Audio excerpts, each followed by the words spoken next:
All right, all right, all right. I am sorry for the delay, guys. Lots of stuff to sort out. We had a bit of an issue, but we're here now. Thank you for waiting. My name, if you don't know it, is Rory, and I'm here with Varietal Literature, which is a little thing that a group of writers in Vancouver have put together to publish up our stories and to just basically be creative. And joining me today is another Varietal writer, Spencer. How are you doing today, Spencer? Hey everyone. Yeah, doing pretty good. Happy to be here. Good. As I have paid you to say. Not enough. Oh, I lost your video.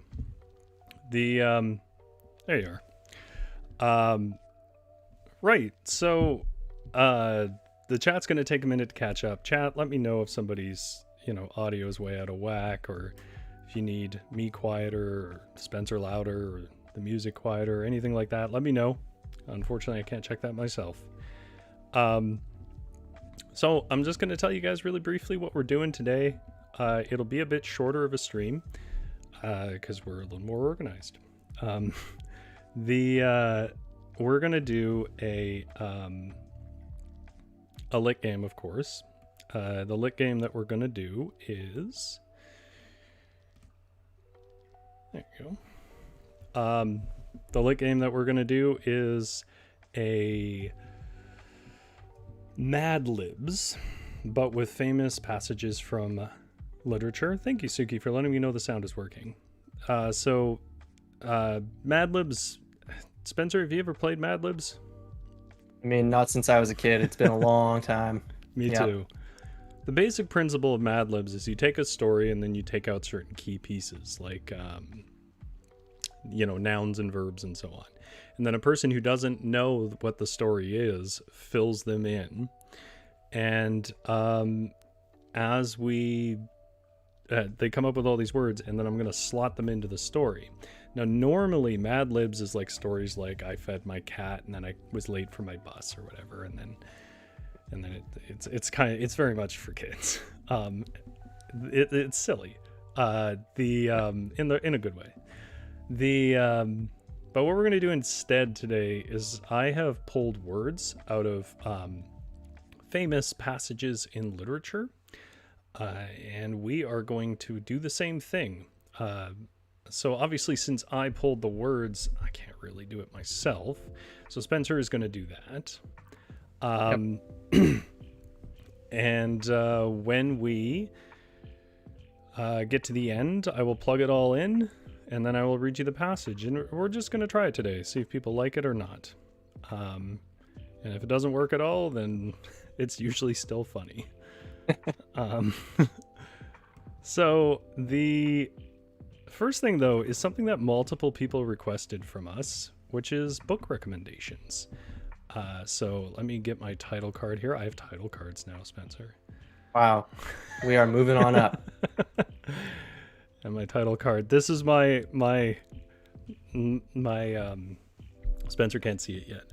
This is my my clever term. It's called Left on Red, which is basically us talking about books that we were left on red, and why we liked them, and giving you a bit of an idea of what those books are. So, if it's something you wanted to read, then giving it a shot. So, Spencer, do you want to go first, or do you want me to go first for the books we left on red? I can go first if you want. Go right ahead. Sweet. Yeah, I prepared a book, so I'm ready. If I miss anything, feel free to ask me about it because, I didn't really prepare anything, but I did bring a book, so. That's okay. Preparation is antithetical to us. Perfect. Okay, so I don't know if everyone can see that. I'll throw it up right there. Maybe we'll get a title card one day prepared for the book that I actually brought. But I brought McGlue by Otessa Moshfegh. Wow. And I absolutely adore this book. Recently, I finished it for the third time. Wow. It's one of those books that, I don't know, has always just stayed with me, and I've returned to it for just a multitude of reasons. Learning how to write, just enjoying literature in general, figuring out how to be really, I don't know, artistic but almost pulpy in a way. It just bridges all of these different worlds for me, in its ability to just capture a character, a world. It's parts historical fiction, it's parts love story. So essentially what this book is it's about a drunken sailor in about the mid 1800s, late 1800s. He's from Salem, Massachusetts. Okay. And the book kind of opens, and I'm not going to say too much because I don't want to spoil it for anyone. Of course. But the book kind of opens with this character, McGlue, the title character. And he's basically drunk in the hold of a ship, recently arrested for something, and he doesn't know what it is. He has this head wound. It's basically given him amnesia. He's drunk all the time, and he's trying to piece together his life and how he ended up sort of arrested and in jail on this ship. And it's so just delicately written. It's so gentle, and the voice is so powerful, yet it's really masculine. Right. Ottessa Moshfegh, the author, she's so skilled at crafting sentences and conveying just a certain tone, which is at times dark, at times like really brilliant and soft. So it's just this book that kind of spans like all of the spectrums in different ways. Like I said, it's historical fiction, but at the same time, it's very literary. And, it's very masculine. It's about this drunken sailor, but there might also be a love story. And that part of that is like this mystery that you don't really know about. So as the character is sort of piecing together what's happened to him, we obviously learn with him, and, everything is revealed. The other reason I really love this book is for how short it is. It actually won. There's a publisher, I think, in Massachusetts as well. It's called Fence Books, and this novella by Moshfegh won some sort of first book novella prize that they put on maybe every few years. And I believe if you see it in a store now, it's actually like a novel, because since Ottessa Moshfegh has written this, she's blown up and written maybe like 3 or 4 more books. Wow. And become quite popular. So I think the original book was probably bought by some big publisher. I don't know who it was, but they've turned it into a novel. But it's still like, it's really short, and this is only like 100-ish pages, 118 pages. And I just love to be able to like sit down and read a book in like 1 or 2 sittings. It's a little bit more than a short story, so it feels like you're really immersed in something, and it's not going to end too soon. But at the same time, it's like something you can get through, and I really like that, because I like when it's a book that I can like recommend to people that don't read all that often, or aren't interested in trying to finish Infinite Jest or Ulysses or something, and they can have this nice short book, experience all the things that I've mentioned, and do it within a weekend. So yeah. No. McGlue, Ottessa Moshfegh. Why don't you put that name and author in the chat for anybody, because I'm sure that's a complicated thing for sure. That sounds like a really complex book for a novella. That's impressive. It must be very reserved in how it's using its language. Like it must be straightforward all the time to get that done.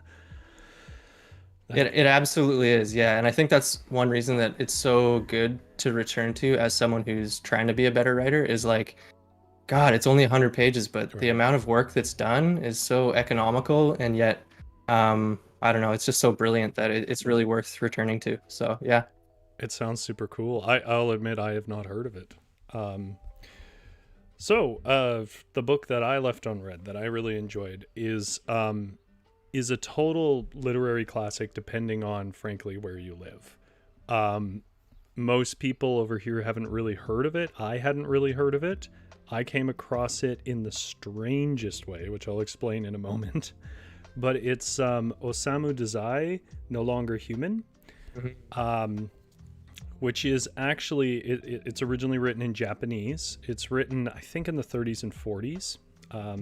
So, either during the war or pre-war.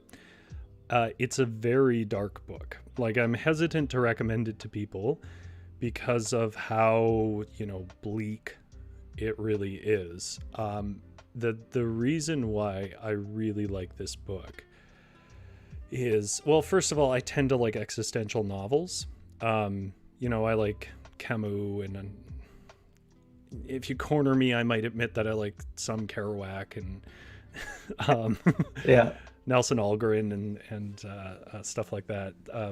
Could you imagine being cornered in a dark alley and someone's just like, admit it, you read On the Road more than once. Admit it. You enjoyed the journey they went on and didn't find it pretentious. It was kind of pretentious. Yeah. I mean, I don't really go around recommending On the Road or anything like that, but I do recommend Osama Desai's No Longer Human.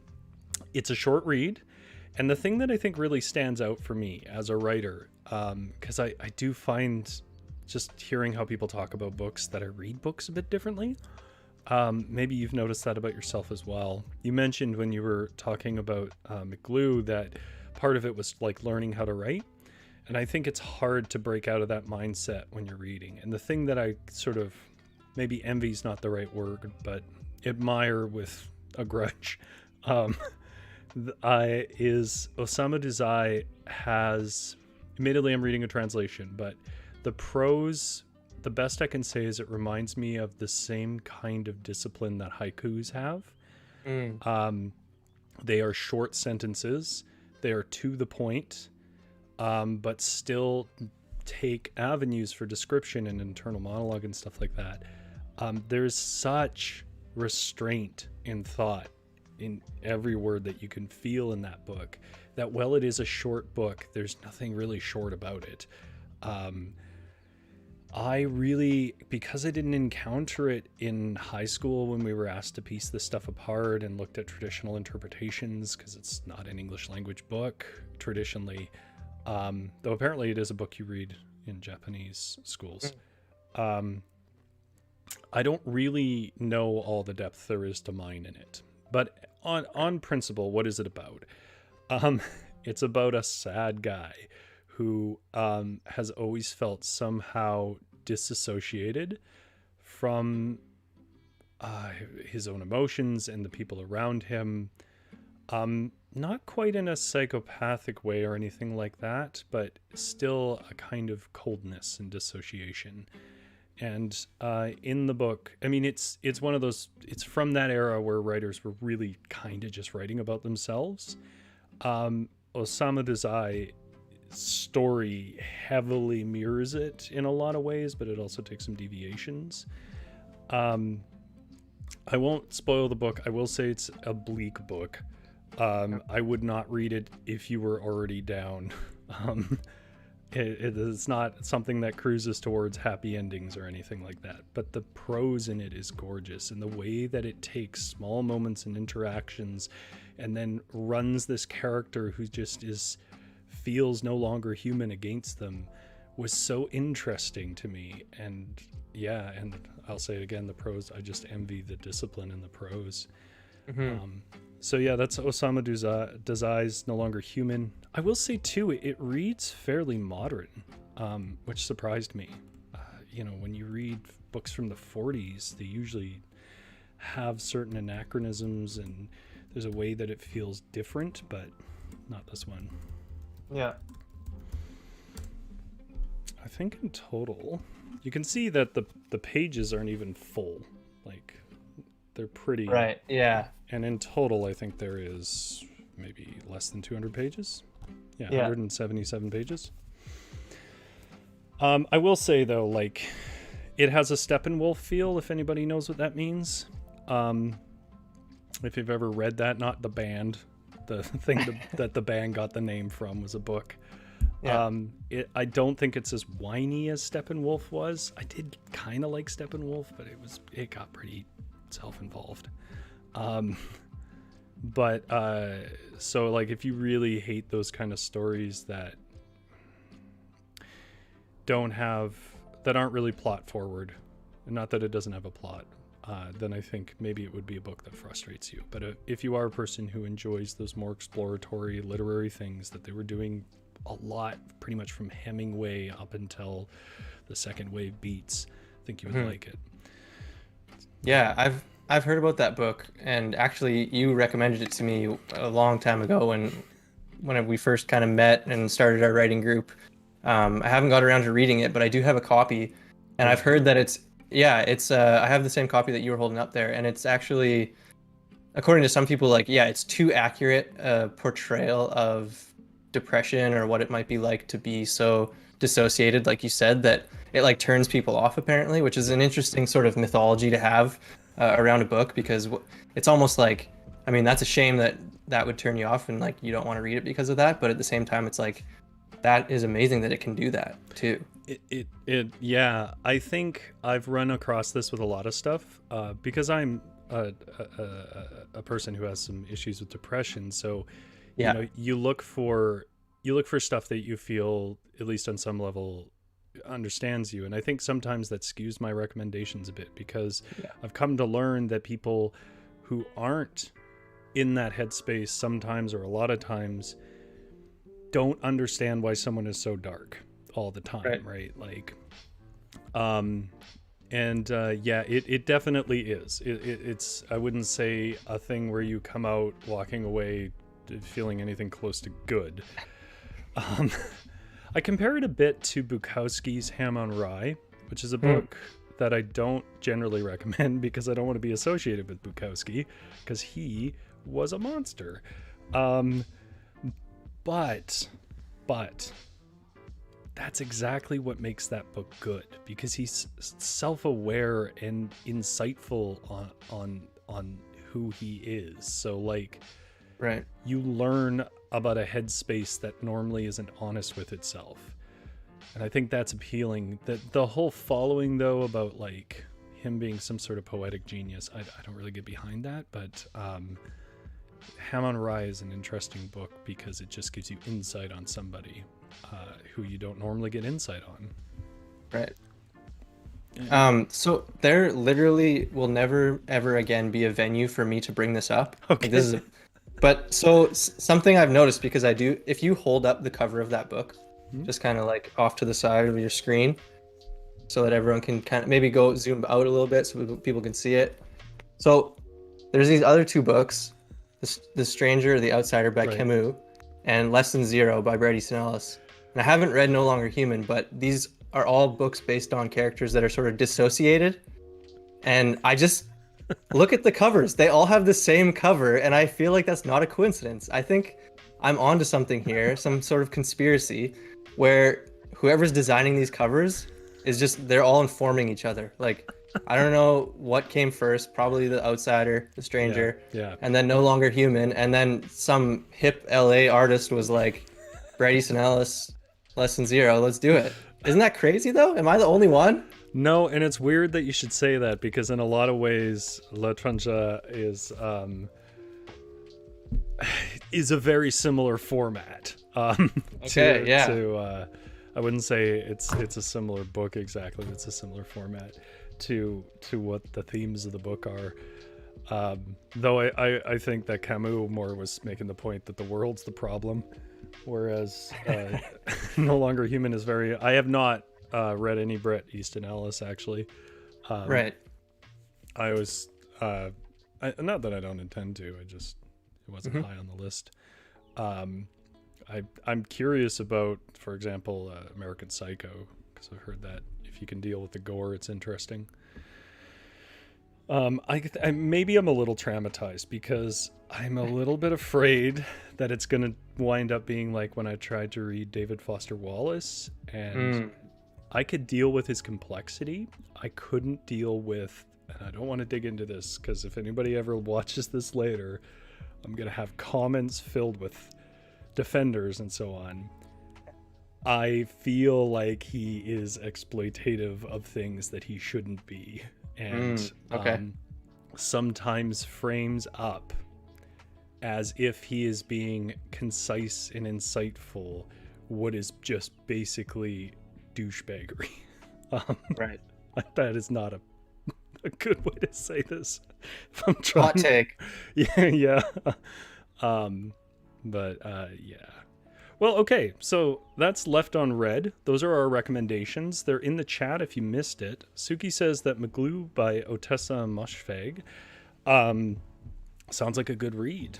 And I have Osamu Dazai there, No Longer Human, which is a little more bleak.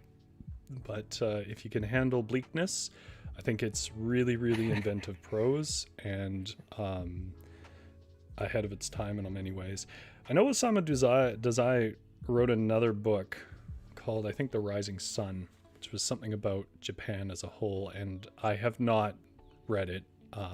For some reason, when I was reading about it, I got the impression that I might need to know more about like the history he was responding to say anything knowledgeable.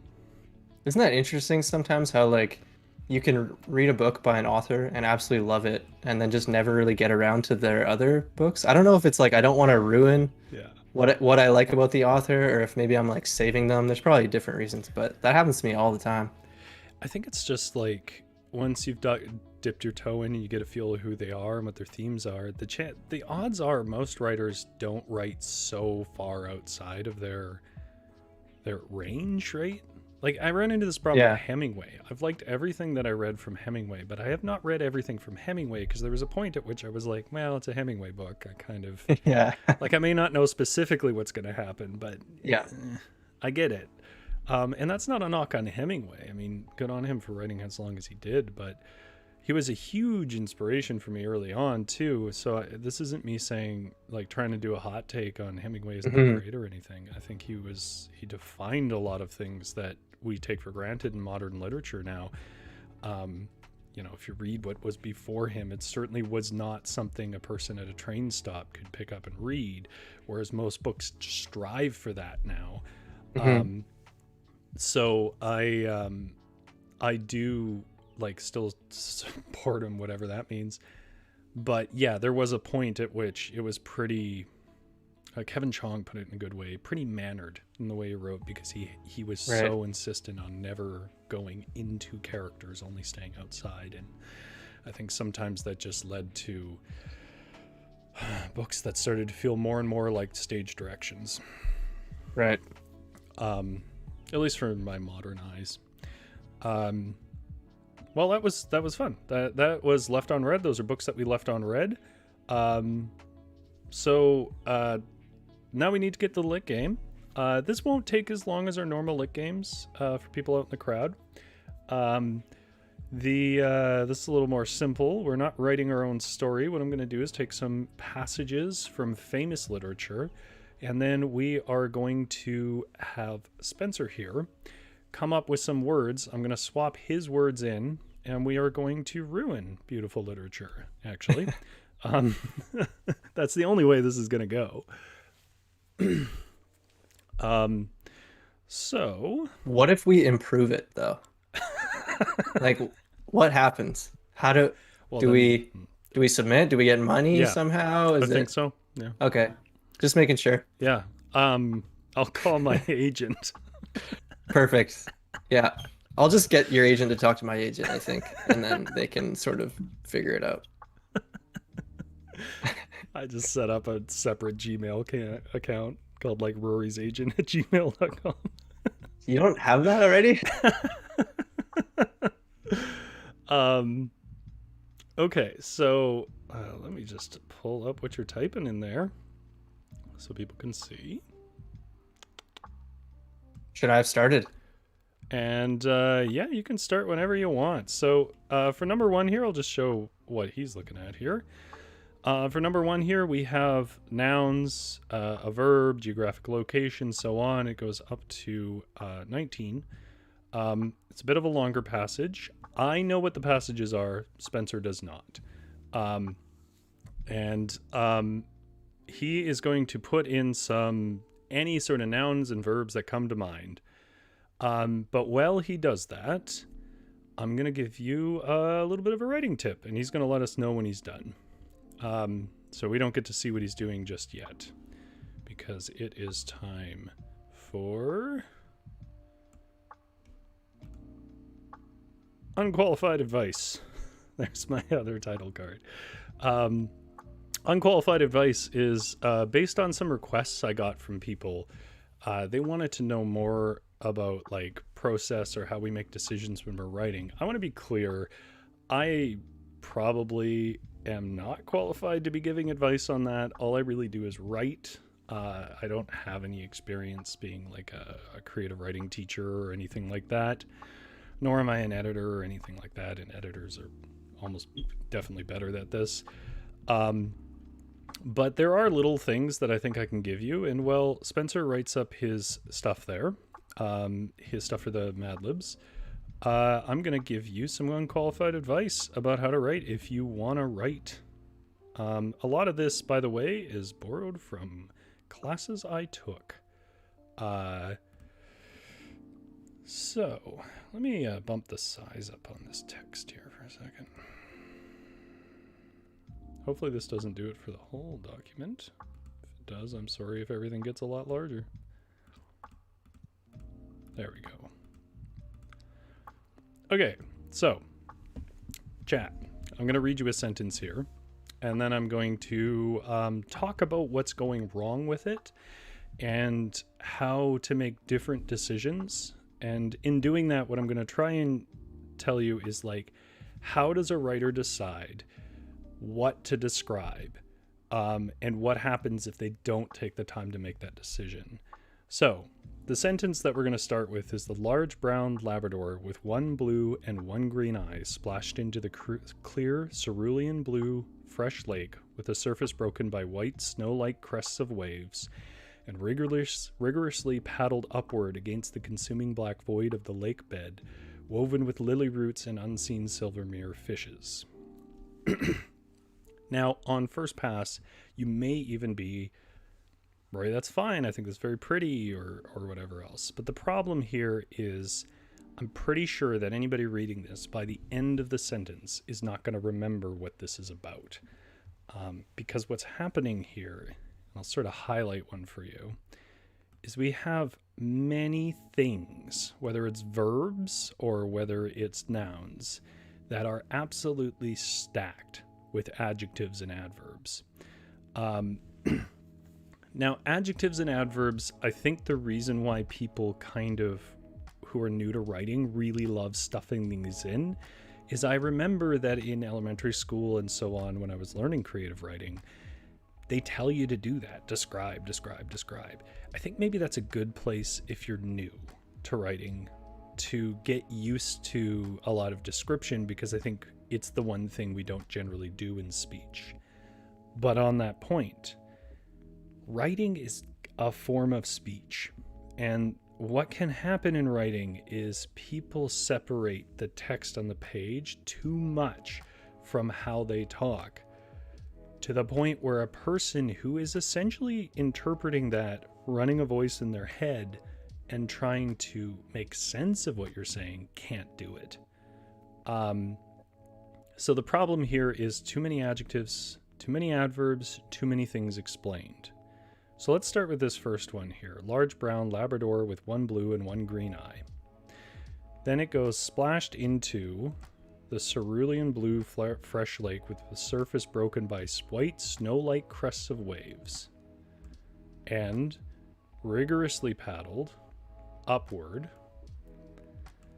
against the consuming black void of the lake bed, woven with lily roots and unseen silvermere fishes. Okay, so how do you make a decision? None of those phrases I just highlighted are wrong. The problem is they're all in here. So here's what I mean. Let's say that I was writing a book or a story where the dog, like where I'm writing about the affection the protagonist has for their Labrador. I would probably want to keep this.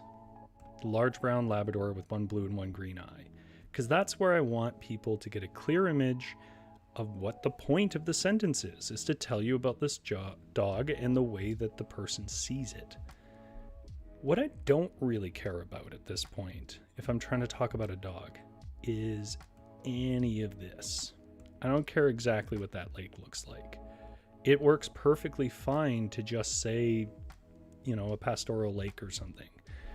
So, for example, if I wanted to focus in on the dog, I would keep this. The large brown Labrador with one blue and one green eye. Splashed into the lake. They might say, well, what about all my beautiful prose here? You know, if I was trying to edit for you. The thing is, though, you only describe what matters. So you have to know what you're driving towards. So, for example, let's say the dog was irrelevant. This was memories of, you know, a person remembering their summers at the lake and they loved the lake. Well, then the dog, you know, it is producing the action here, but it's not crucial. So in that case, this large brown Labrador with one blue and one green eye just becomes my dog. Again, you don't really get an image of the dog. And if you're concerned, if you're like, well, I don't want them to think it's Chihuahua or something, my big dog. Or you could say, my Labrador. But I don't really need to know a ton about it because this passage wouldn't be about that dog now. What it's about is that great lake. So, splashed into the cerulean blue fresh lake with a surface broken by snow-like crests of waves. I don't need to write about the dog swimming. It's implied, and it's also not the point. If the dog was just running around, it's still just a vehicle to get to... Oh, hello, Squirm! You made it. So, Squirm, since you just stepped in, let me review what we're doing. Spencer here is filling out terms for a Madlib. And then we're going to put those terms into a famous passage in literature. And while he's doing that, I'm just explaining a little bit of principles about adjective use and adverb use, because I'm giving some unqualified advice on writing, because some people asked and said they were interested in this. How you doing there, Spencer? Doing good. I'm almost done. I've got just a couple more. Yeah. Cool. So, in the first one here, let me break this up. It's turning into a mishmash. The first sentence is way over-described. And what that does is I don't know where my eye is supposed to look. The second one is focused on the dog. So I'm trying to put the eye on the dog. Trying to get people to recognize maybe what that person sees in their dog, all the little memories of them. Hello, Kutaru. And then the third one here, which I'll read now, I just put together. My Labrador splashed into the clear, cerulean blue fresh lake with a surface broken by white snow-like crests of waves. It's still a little busy. I may cut some of that out. Cerulean implies blue, so I might take blue out because it becomes redundant. Or I might take cerulean out. That's. I'm not going to get into cadence here. That's too much of a conversation. But in other words, it would depend on what reads smoother. But you notice the focus now is like, there's a dog, sure, but look at the lake it's in. And then just to give one more, and this goes back to something I was saying when I was talking about how to write horror versus literary fiction with Felix last week. Let's say that I really wanted to capture the sort of creepy aspect of the lake, this unknown bed. And all I would really do then is cut out anything but the absolute necessary nouns up to the point that I want people to really focus. So if I was doing that, whoops.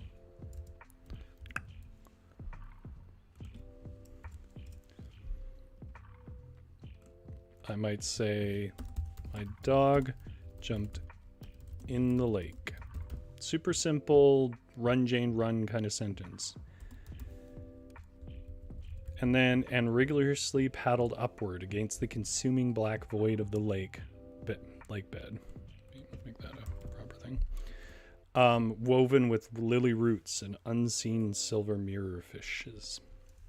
So then what I'm trying to draw the attention down to is the depths of the lake and the creepiness of it. So here's the point. And I'll sort of wrap up because it looks like Spencer might be done. Here's the point. with the first sentence, every piece of it is described, and what happens there isn't a richer experience. What happens there is the reader doesn't know what they're supposed to look at. Because if you can imagine it like a camera, the way that the camera tells you what's important is it looks at it, right? In a movie or TV. The way that we do that in writing, though, the way we do close-ups, zoom shots, focus, is by adding more description to that thing. So if you're all description, then what happens is it's like a big long shot where stuff's happening in the distance and nobody really knows what they're supposed to be looking at. The opposite can be true as well. It's not really what I'm talking about here. If you never describe anything and you just use the same amount of words for everything, well, then you never really know what the point of any scene is or what you should be keeping in your memory. And so then it comes down to what I started with, which is the first entry here. None of those individual passages are wrong. There's never anything wrong in writing. It's guidelines. It's confusing. And so what I gave you is examples here of how you can pull focus to the dog, to the lake, or to under the lake. And you can just do that by choosing what to describe. And the way that I think good writers think about it, or professional anyways writers think about it, is there's an economy of description. You have very little you get to describe before a person loses their attention. Oh God, Suki just said, can I put a noun in a noun for the next Madlibs? Can I suggest ice cream, please? Spencer, you can go ahead and swap one of those with ice creams, please. But yeah, that's how we pull your focus in a book or in a short story or anything. And if Spencer has more to add to that, I will let him add that now, because what I got to do now is I've got to take his list here and I got to punch it into my own text, and that's going to take me a couple of minutes. So, Spencer, do you have anything to add on the unqualified advice or experiences or mistakes you've made? Oh man, I think what you said summed it all up, especially in terms of description and the focus that we give to certain things in stories. But in terms of mistakes I've made, I feel like one mistake I've definitely made is probably not being open to making enough mistakes. I feel like that's a kind of a goofy roundabout way to answer the question, but writing is just trial by error. Oh my goodness, you just have to do it, and you got to make all of the mistakes so that you can hope and pray that you learn from them, which isn't always the case. It's not so much the same as maybe learning how to work on a bicycle and change a chain or fix something on your bike, where if you make a mistake and you fix it, you're probably never going to make that mistake again. Writing is just such a torment, and it's all about the mistakes you make. And like I said, trial by error. You just got to keep going. And even when you think you're done making mistakes, a year later, you'll either look back at your writing or you'll start writing something new, and lo and behold, you'll be making, if not the same mistakes, different ones, and you'll have to learn how to navigate those. But my unqualified advice is to just keep doing it. The making mistakes really just ties into the practice aspect, and the fact that you just have to keep learning about the craft, trying out different things, trying to accomplish what you see in your vision, and hoping for the best. Really, it's a daunting thing, but honestly, it's very rewarding too once you finally feel positive and like you've accomplished something that you set out to do. So daunting but rewarding for sure. I'm gonna echo that too. There's a wonderful little quote that my partner actually gave me that came from, she's in animation as you know, and she said they tell them they tell them that there are 10,000 bad drawings in them, and they have to get them out before they can get to the good ones. I think that's a wonderful way of trying to look at, what is essentially your failures as a progress towards something. For sure. Yep. It's very much like I don't know, training for a really long run or something where you can only add a little bit each time. You can't just go out and run a marathon. No. Even if you are healthy and fit, something's probably bound to go wrong. So Hmm. you kind of just gotta run those miles and keep going and adding them on so that you can get to that larger distance. But then once you run the marathon, if you stop running and if you know want to run a marathon the next year, you can't just piggyback off of the marathon you just ran. You need to go Right. back to your training regime. You need to keep reading. You need to keep writing. You need to keep doing all of the practice and all of the things that are involved in. We're involved in running that first marathon. So it's just this crazy, yeah, constant craft that you're always working on. And I see Suki in the chat said it's the same thing in art. Hard to accept your failures sometimes, but it's so important for growth. And yeah, that's exactly it. Yeah. It's weird too because as artists, artists and creative people, it's incredibly counterintuitive to the fact that like it seems even harder for us to have those failures and everything. I don't know, because we are putting ourselves out there, or whatever personality types we possess as creative people, showing off to the world. It's like integral to accept failures for growth, but also somehow it just hurts so much more maybe. I don't know. I think there are definitely different people that can cope with it on different levels. I see that you did all of them, which is cool because Ran with it. yeah, yeah, that works fine. I have not transferred all of them yet. I thought I would do the first one first, see Yep. how it works. I mean, if this is terrible, then we'll call it a day. Also, points to chat if you can figure out what passage this actually is, like what book and author it came from. These are relatively famous passages, but obviously there's a lot of books, so not everyone's going to know it. So if you can guess it, you can let me know. Now, this one, it is truthfully from literature, and it's very famous. I don't think it's as widely known as my other two, but it was one that I personally wanted to see happen. It seems like a lifetime, or at least a crocodile, the kind of peak that never laughs again. The tundra in the middle 60s was a very special time and a place to be a part of. I think Spencer got it. Maybe it meant something, maybe not. In the long run, but no explanation. No mix of words or music or pencil can touch that sense of knowing that you were there and ran in that corner of Paris in the seafood market, whatever it meant. There was machetes in any direction, at any hour. You could strike an iPhone 6 anywhere. There was a fantastic universe. I think that's the one that does the most damage here. There was a fantastic universal sense that whatever we were doing was right. That we were flapping. I think that's funnier if you know what the original line was. And that I think was the handle. That sense of glimmering victory over the forces of accountants and psychopaths. That works. That may as well have been there. Not in any mean or fishing rod sense. We didn't need that. Our energy would simply stab, which is my personal favorite line.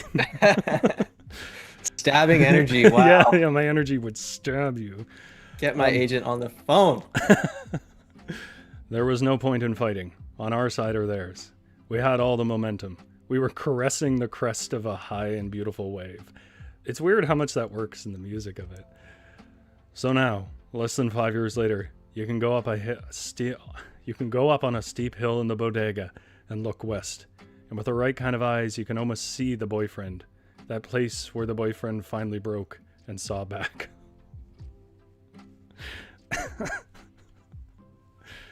All right. I'm curious if anyone in chat actually knows where that is from. Don't say it yet, Spencer. I don't know. I wish I knew. I can only have terrible guesses. Yeah. I was trying to do the voice a bit because it's a very notable voice. That is, I guess I should just say, maybe no one's going to get it. That is probably the most famous passage from Fear and Loathing in Las Vegas by Hunter S. Thompson.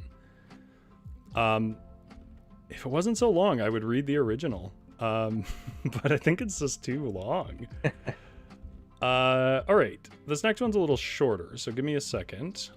This sure. next one I definitely want to do. We'll see if we want to do the third one or not. We'll see how we're doing for time. But I definitely want to do the third one, or the second one. There we are. Yeah. I wanted to know if anyone in the chat knew. It doesn't sound like it. It sounds familiar, but I can't place it, says Carolyn. Yeah, it did sound familiar. I was going to guess On the Road because you did sort of mention it earlier and thought maybe, I don't know, I feel like the 60s was mentioned in there, but that's a little too late, I guess. I don't know. Definitely. And also, Kerouac is not that good of a writer. He more did interesting things than anything else. Right, yeah. He has one passage in all his books, and those are actually pretty long. That is fairly famous. That's kind of his version of that. But it's not that good. It's probably better than anything I've written, but it's not life-changing in the way that I think some people say. Right. That was great. I love the iPhone 6. I love how specific that is it doesn't matter what story it's going in. It's like so incredibly specific and forceful in its noun. Yeah, I like, there's just everything else you could be like, well, that's weird or that doesn't make sense, but that one just completely breaks it. Even just the concept, even if you wrote it when it was around, it wouldn't have worked. Yeah.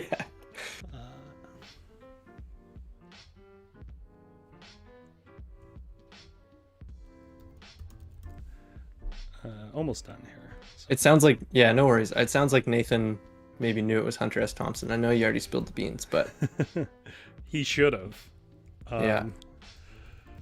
I think the next one will get more immediately recognized, for sure.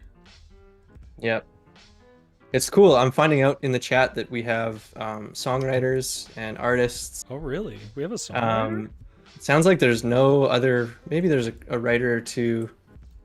I guess I don't know exactly what kind of writing anyone in the chat is doing. If you want to say in the chat, let us know what you guys are into creatively, if you're writing stories or songs or what kind of art you're doing. But it's interesting because I'm a huge fan of just, listening and reading interviews with all types of artists to try and inform my process and figure out what the secret sauce is.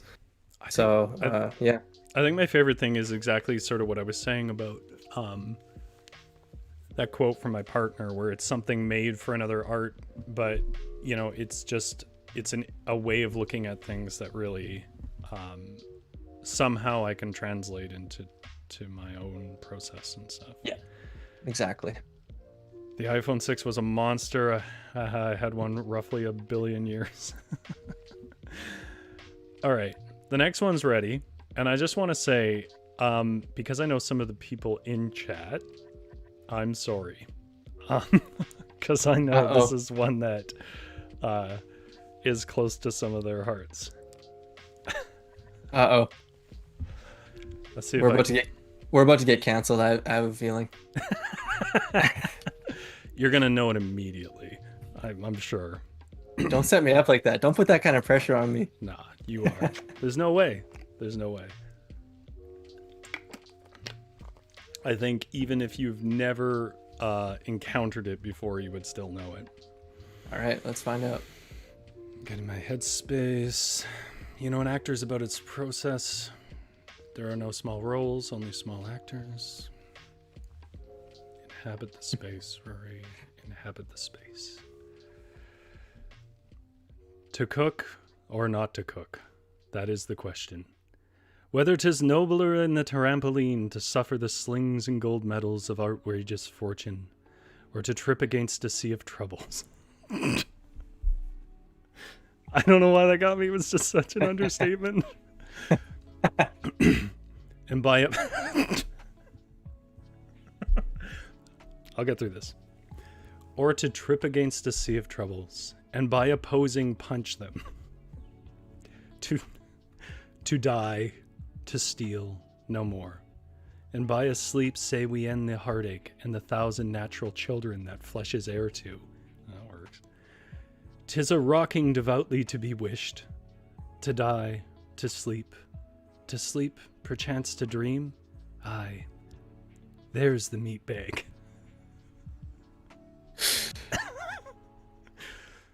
For in that sleep of Death Stars, what dreams may zoom, when we have shuffled off this mortal dog, must give us pause. There's the respect that makes calamity of so long a cat. It works with the cat, because cats get long. Yeah. I like that. I like that Death Star Zoom bit. That worked out. Yes. I have to admit, like, I went into this sort of with like a punk rock attitude, like, whatever, we're gonna do whatever and make it all funny. Yeah. But it pained me to pull that, because the "What Dreams May Come" line I love.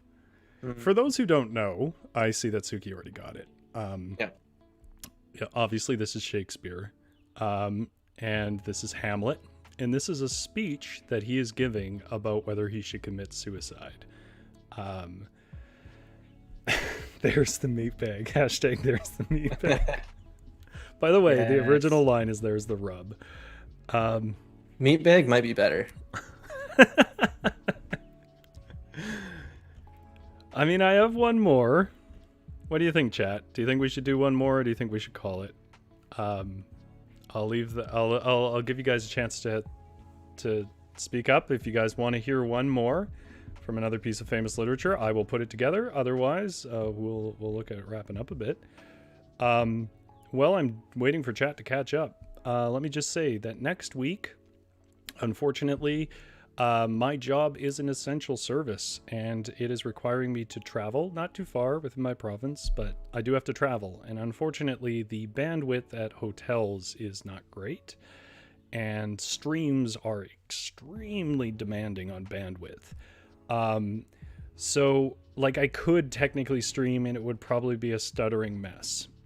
So we aren't going to be able to stream next week. However, we are going to pre-record a couple of shorter videos of things that we've wanted to do. And I will put those up at our usual time, so there will be something to watch. It'll be much shorter. There's something I might do that is even a third video. We'll see if it's been in the oven long enough and cooked. If it's not, I might delay it a couple of weeks.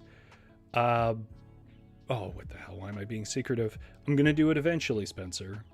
I'm going to start doing a pre-recorded choose your own adventure.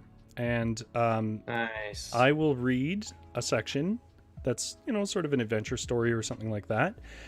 But then at the end of the video, so it won't be live, but it will go up on this channel. At the end of the video, I will present you options. And then there will be about a 2-week gap. And in those 2 weeks, people will have an opportunity to vote on which option they want to go. And based on what option we get, I will deliver the next section. And we'll keep doing that until everyone gets bored or I run out of ideas. So that's one thing you can expect. I don't know if that'll be next week, though. That depends on how things go. But you can expect that coming in June.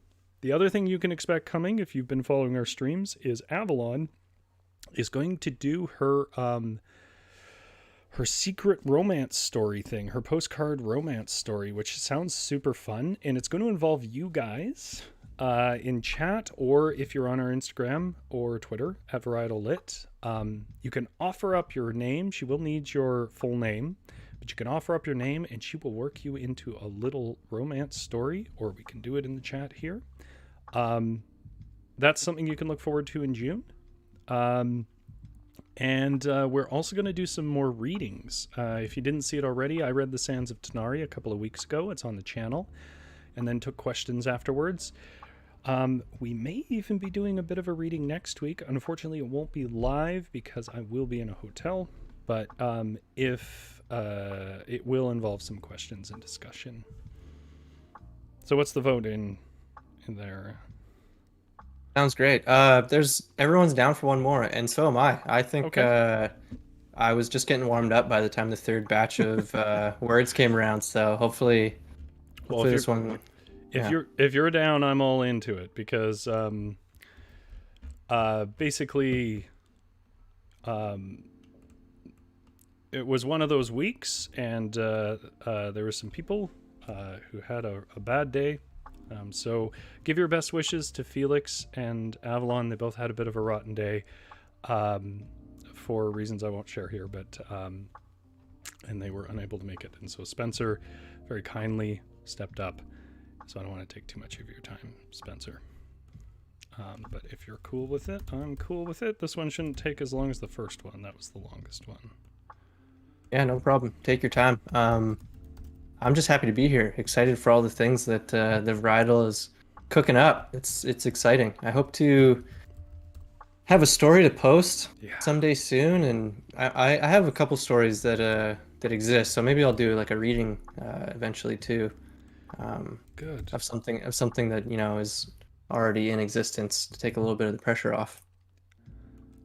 Yeah, I was saying actually this to Dana, not on stream, just in some chat because we talk to each other off the stream. For sure. That this is our own little corner of the internet. This is the place to take risks and be weird. So if you have an idea and you're like, I don't know if that's gonna work, man, I didn't know if playing Madlibs with literature was gonna work, and I still don't. But we give it a shot. It's a place to just,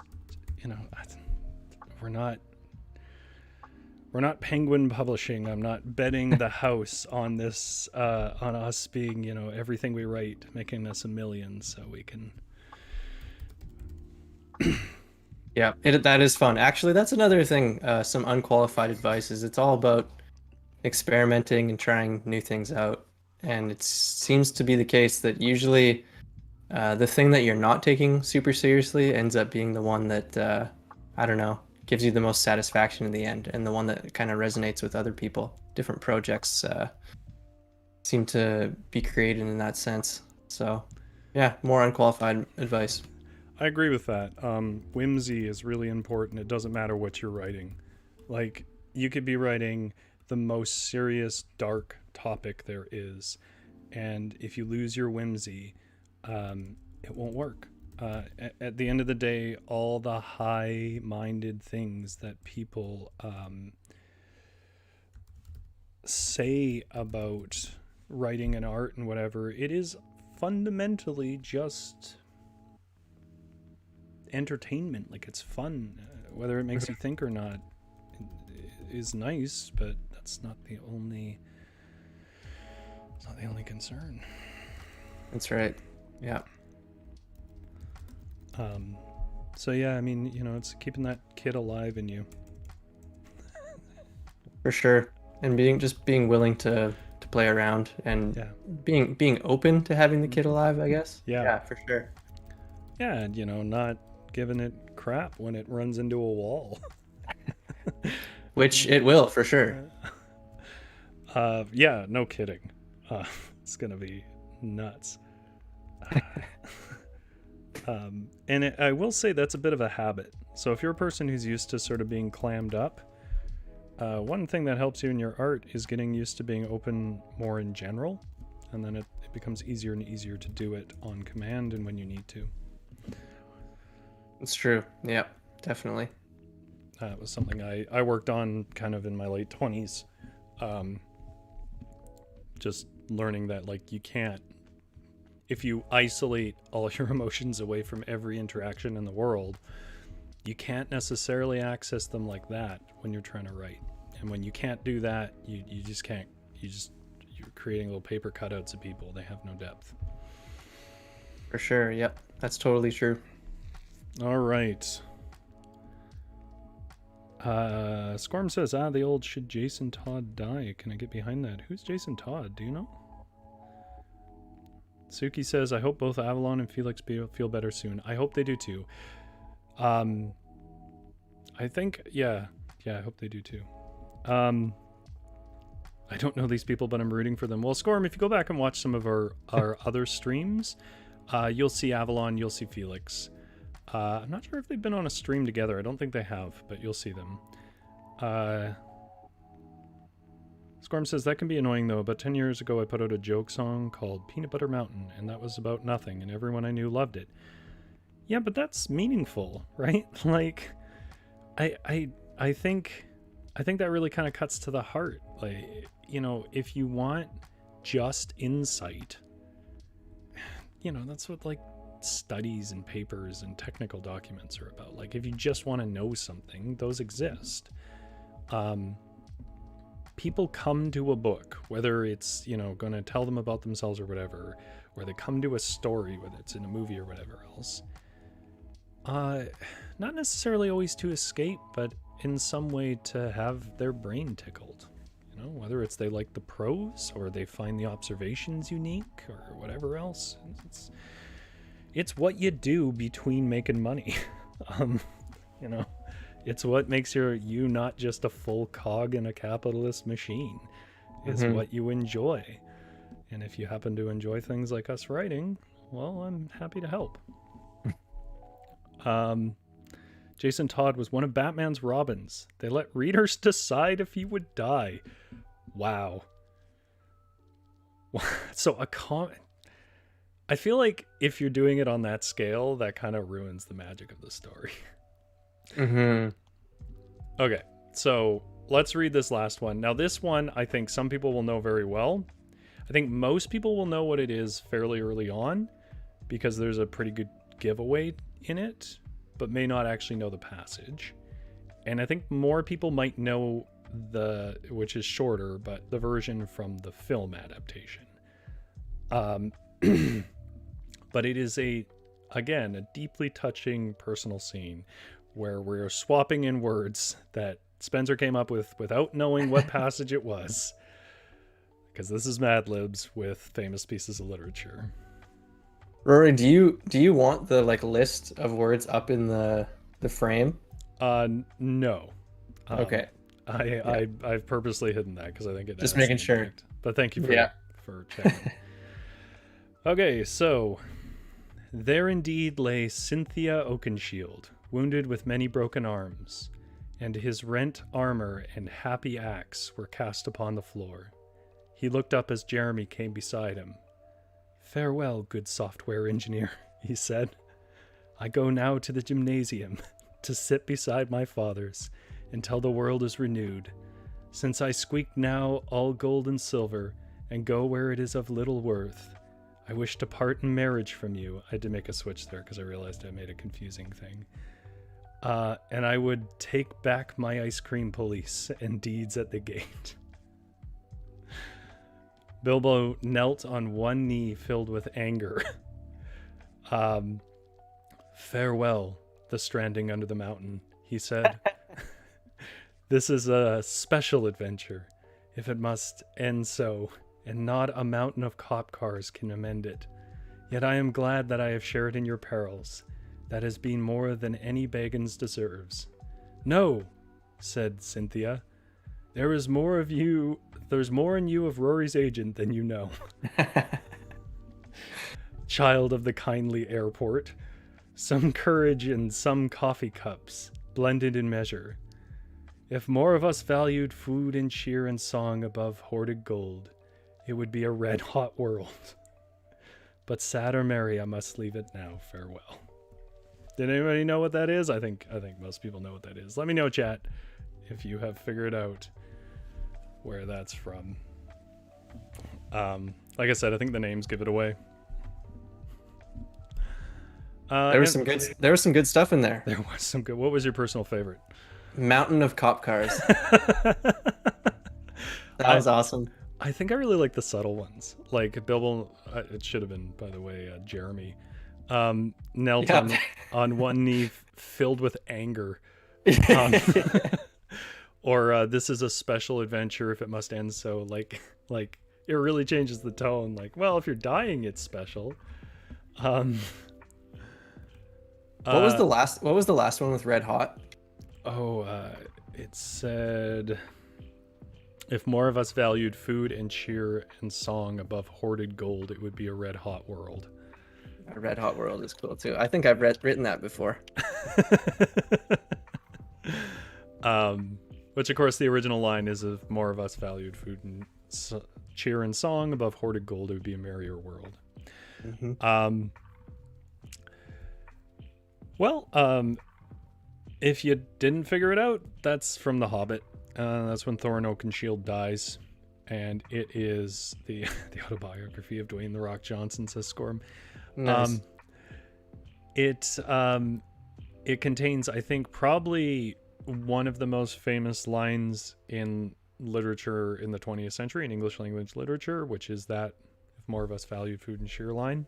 And we ruined it. Because why not?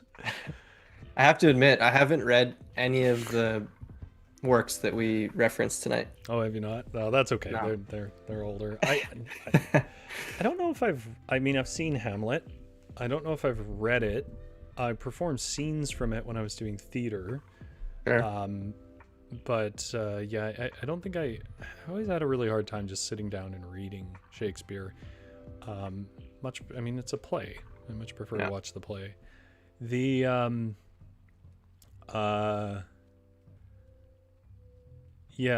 read the rest for sure. I mean, Fear and Loathing in Las Vegas, I almost recommended that book, but it's so cliched. I was like, nah, I should do something original. Right. Fear and Loathing in Las Vegas is probably my favorite book. It is one of the few books that I've read multiple times. And it has incredible momentum and smoothness to its prose, which when I read it, I thought the only time I really remember feeling like this when I was reading was The Great Gatsby. Because I think Fitzgerald was really good at that too. And I found out later that was a big inspiring work for him, to the extent that he typed it out by hand to get used to how it felt, which I don't think is a terribly valuable exercise, but Right. It's an interesting story anyways. But obviously sounds like a story in a flex. He was a strange and obsessive guy, so Sure. I mean it's entirely possible. But he was also good at like the theater of who he was. I recommend that book too. Suki says, if I was Jeremy Baggins, I would also be angry. What a horrible name, Jeremy Baggins. All right, well, that is our lit game. Let me put my super high tech card back up. There we go. Get it up there. That is our lit game for the night. So what did we do today? We talked about our book recommendations, our books we left unread. We did a little lit game here. Yeah, that's right. Mine was Osama Dazai, No Longer Human, and yours was McGlue by Otessa Moshfegh. Otessa Moshfegh. If you missed it, it's in the chat. We can put it in the chat again. Those are our recommended books. If you want to know why we recommended them, go back to the beginning of the stream and you can see it. And I gave you a bit of advice about how to select adjectives and adverbs in sentences by looking at a sentence about a dog jumping into water. And with that, I will remind you one more time that next week there will be no live streams because I won't be able to do it. I won't be in a location that I can do it, but there will be content up. It will be pre-recorded. I think you'll still like it. Some of it will be a bit different, but we're going to keep trying different things here. So it's always worth it to tune in. We're just going to keep trying whatever comes to our minds and seeing how it runs. If there's something you particularly like, let us know. You can let us know in the comments here. You can let us know on our Twitter. You can let us know on our Instagram at varietallit, at varietal_lit. All of that is in the description. And finally, because I forgot to mention it at the beginning, Avalon Born has a new story up this week, and it is super cool. It deals with, in a really interesting, inventive, almost horror movie kind of way, with a certain concepts in feminism that I think was really clever. I don't think you really need to know that to enjoy it, but it's a really clever way of dealing with a certain thing. I won't give it away. It's called The Version of Her. It is linked in our description right now, and unless WordPress has screwed with me. It should also be posted right now. And then, yeah, absolutely go and check that out. It's a great story. It's about 10 or 15 minutes to read. It's not a big commitment. And I think you'll really get a lot out of it. Spencer, thank you for coming by. No problem. This was fun. Yeah, I enjoyed this. And hopefully, chat, you got something out of it too. You guys have yourself just a wonderful rest of your night. And thanks for stopping by.